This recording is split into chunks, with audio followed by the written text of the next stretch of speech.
जय गुरुदेव। अव्यक्त से व्यक्त सीरीज का ये 73वां भाग है, 73 पार्ट्स। अव्यक्त से व्यक्त जाने हम, ईश्वर अव्यक्त है। ईश्वर को हम देखना चाहेंगे, पाना चाहेंगे।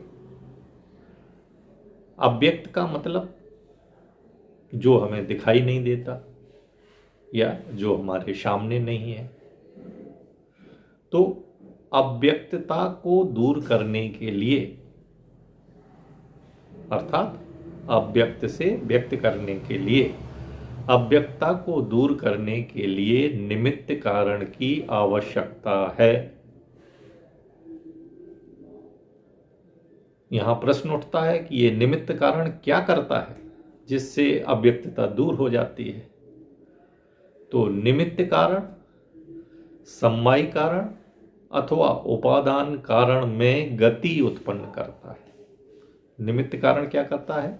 उपादान कारण, या जिसको समवायी कारण भी कहते हैं, उस उपादान कारण में गति उत्पन्न करता है।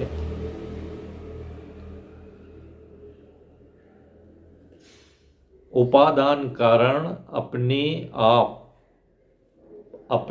आप उपादान कारण कार्य रूप में परिणत हो जाता है। Due to speed the material cause itself results इस एक्शन।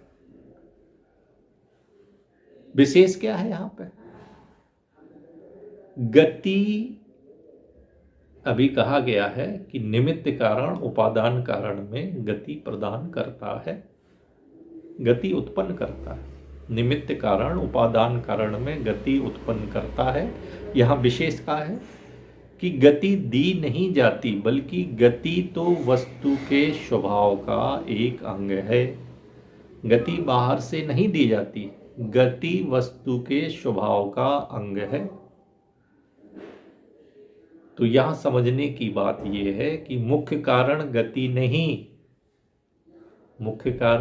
नहीं, बल्कि गति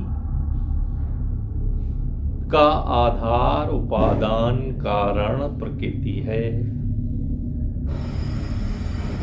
इसको अपन रिपीट कर लेते हैं, एक बार फिर से शुरू से स्टार्ट करते हैं।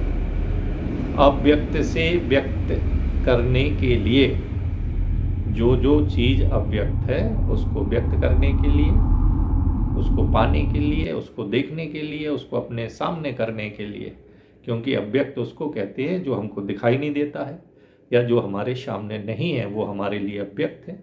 तो अव्यक्तता को दूर करने के लिए निमित्त कारण की आवश्यकता है। निमित्त कारण क्या करता है? निमित्त कारण जो है समवायी कारण अथवा उपादान कारण में गति प्रदान करता है, ये कहा गया है। अब यहां विशेष नोट करने वाली बात है कि उपादान कारण अपने आप कार्य रूप में परिणत हो जाता है। दूसरी बात, गति कहते हैं बाहर से नहीं दी जाती है, गति दी नहीं जाती, बल्कि गति तो वस्तु के स्वभाव का अंग है। अर्थात गति मुख्य कारण गति नहीं, बल्कि गति का आधार उपादान कारण है। आगे इसको बताया गया है कि प्राण ही गति रूप में अव्यक्त हुआ है। मन प्राण वाक की जो त्रिपुटी में प्राण है, प्राण कहते हैं आत्मा की परछाई है, तो प्राण ही गति रूप में अव्यक्त हुआ है।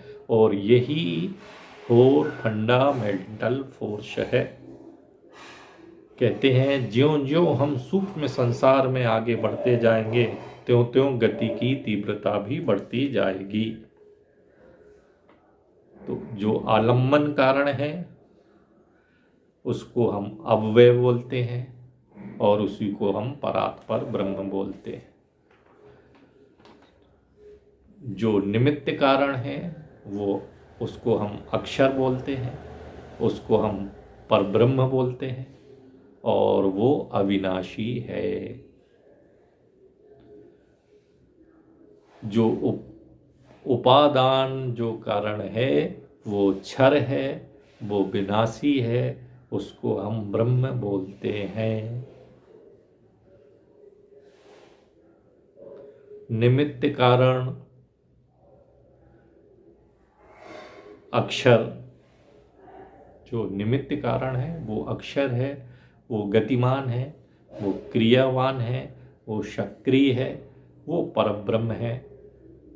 और ये अक्षर ही नियति है।